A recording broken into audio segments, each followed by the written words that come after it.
bonsoir et bienvenue dans cette édition spéciale de la rédaction du Collège Saint-Étienne, portant sur un sujet qui nous attend tous, de près comme de loin, les relations. La technologie, qui nous entoure et avec laquelle nous vivons chaque jour, semble compromettre de plus en plus les échanges au sein même de notre société, poussant certains parfois même à se renfermer totalement derrière leurs écrans. Si leurs ordinateurs portables et les GSM que nous connaissons aujourd'hui nous semblent indispensables dans notre quotidien, ils feraient d'autre part de nous des esclaves du chat et des discussions instantanées virtuelles, nous faisant oublier les plaisirs d'une discussion agréable sur un banc au coin de leur rue ou autour d'un verre en terrasse. Alexandre Ebrard, notre invité spécial, a décidé de rendre visite aux élèves de 5e A du cours de religion de Madame Dominique Hubert, qui propose chaque année un programme hors du commun, dédié principalement aux relations, non pas seulement celles avec notre entourage, mais aussi avec nous-mêmes. Bonsoir Alexandre. Bonsoir. Alors, suite à votre aventure au collège Saint-Étienne, vous avez donc décidé de réaliser, avec la participation des élèves, un court-métrage mettant en scène le programme pédagogique qu'il aurait proposé et que nous verrons d'ici quelques instants. Donc, quelle a été leur relation lors de votre proposition? Bien écoutez, en me rendant sur place, ce serait intéressant de vous proposer de réaliser un petit film retraçant les thèmes abordés et donc autour de ce sujet qui est la relation. Et ils ont directement été intéressés et ont chaleureusement accepté ma proposition. Je trouvais intéressant de pouvoir montrer qu'il est possible en seulement 2 heures par semaine de réaliser un travail sur soi-même et d'ainsi pouvoir voir le monde extérieur. Bien, merci Alexandre. Donc en effet, je vous propose donc de regarder à présent ce court-métrage réalisé donc par les élèves de la 5e A du collège Saint-Étienne.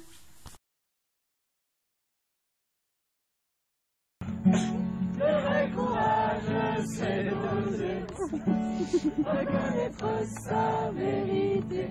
Et plus t'es vrai, moins t'es mort. Plus t'es vrai, plus t'es fort. Plus t'es vrai, moins tu mens. Plus t'es vrai, plus fort. Plus alors, en classe, tu te sens mal à l'aise. Alors tu joues au beau ballet.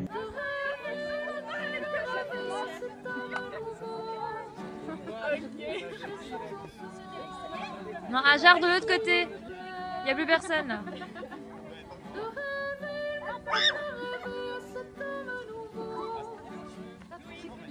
Ah, je crois pas.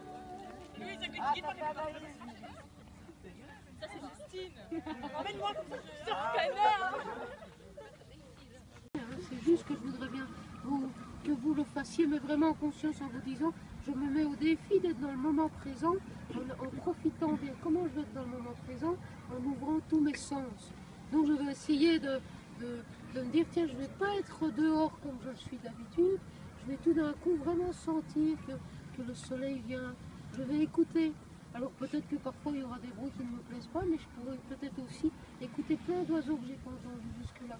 Je suis là, il y a plein d'oiseaux qui chantent et je ne les entends pas. Je peux sentir qu'il y a des odeurs, etc. Et donc chaque fois que vous avez une pensée qui vient, plutôt que vous accrochez à la pensée, vous revenez au fait de sentir les choses, d'être vraiment dans le moment présent. Ça va? Donc vous vous dispersez dans la cour, enfin ici, pas trop loin que je puisse vous rappeler. Ça va? Voilà.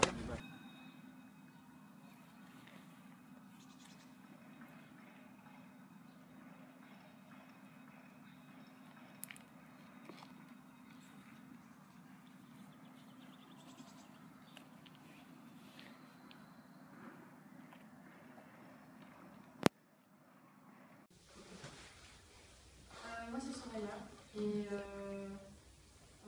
suis un peu préoccupée, mais le petit jeu ça m'a vraiment détendue et je pense que j'ai réussi. Le défi des Moi c'est David, je suis bonne humeur, un peu fatigué, ça m'a détendu, mais c'est tout quoi. Regardez-vous quand... Moi c'est Thomas, je suis fatigué, le jeu va assez bien suivre et je pense avoir réussi le défi. Qu'est-ce que cela te fait d'avoir un bâton de parole dans les mains? Je me sens écouté et respecté et j'ai pas peur de dire ce que je ressens à tout le groupe, quoi. Comment cela se passe? En gros, on est tous assis en cercle, toute la classe, Et dès que quelqu'un a fini de partager ce qu'il a à dire, il passe le bâton de parole à la personne qu'il y a à côté en le regardant dans les yeux, déjà pour mettre l'autre à l'aise et pour pas oublier qu'avant tout c'est un partage. Que dit-on pendant ce moment-là?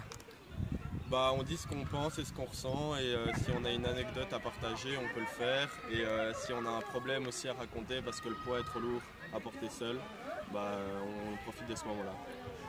Cela t'aide dans quelque chose? Bah ouais, ça m'aide à prendre confiance en moi. Et pourquoi on fait ça? Bah, je pense que c'est surtout pour augmenter la cohésion avec le groupe. Ah ben merci Monsieur Dufour. C'est avec plaisir. Moi c'est Justine, je suis détendue, j'ai bien aimé le petit jeu et la musulmane m'a gagné et je prends ma question de défi. Moi c'est Ajar et le jeu m'a bien plu, mais la minute de silence j'arrive pas à arrêter de réfléchir en fait, donc je crois pas que j'ai vraiment réussi. Moi c'est Baptiste, je suis de bonne humeur. Le petit jeu là ça m'a mis un peu mal à l'aise, enfin, j'aime pas trop. Vous êtes puissants. Vive la puissance. Chantez de nos cœurs qui lancent. Chantez pour manifester.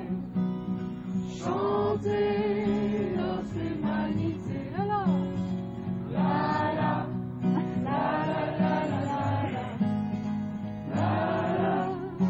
la la la la.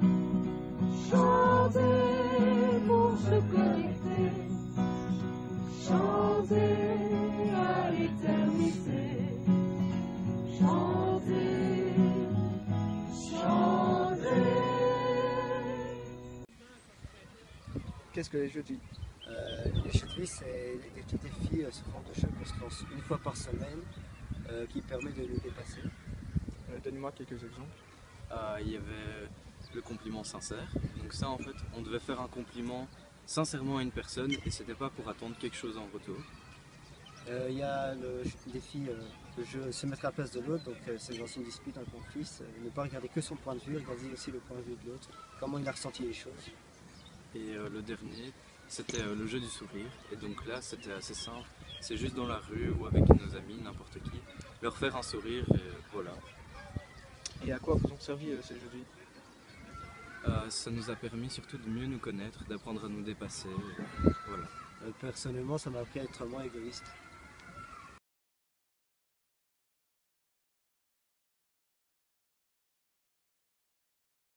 Une planète prospère qui respire, éblouir notre mère, la terre, lâcher les vies, accueillir toutes les existences.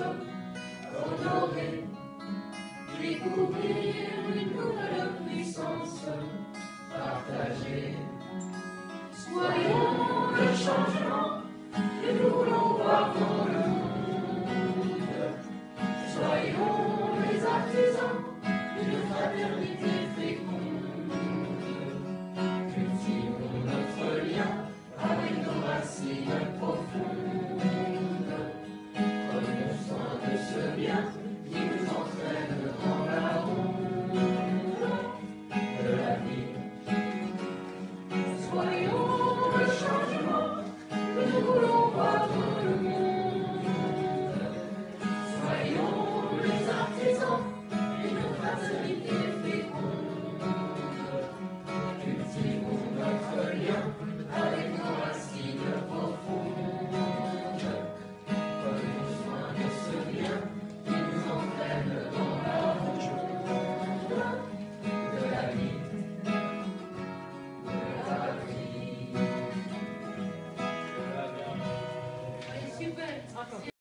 Ceci conclut donc cette édition spéciale de notre journal. J'espère que ce projet pédagogique vous a plu, ainsi que le visionnage de cette vidéo. Je tiens à remercier Alexandre Evrart pour sa venue sur ce plateau. C'est un plaisir pour moi. Et je vous donne rendez-vous pour une prochaine édition. À bientôt!